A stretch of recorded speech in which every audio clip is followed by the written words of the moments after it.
aca gay il a un arbitre a soufflé premier combat meke kam xel ne Pacis Lom roga yaja simal ten fa Cheikh Ndong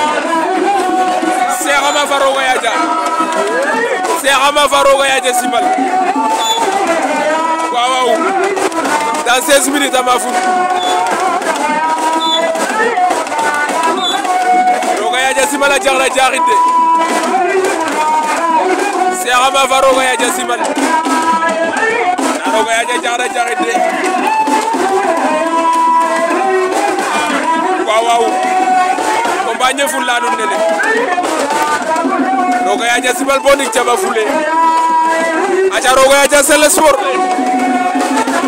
kene refu jom roga yaja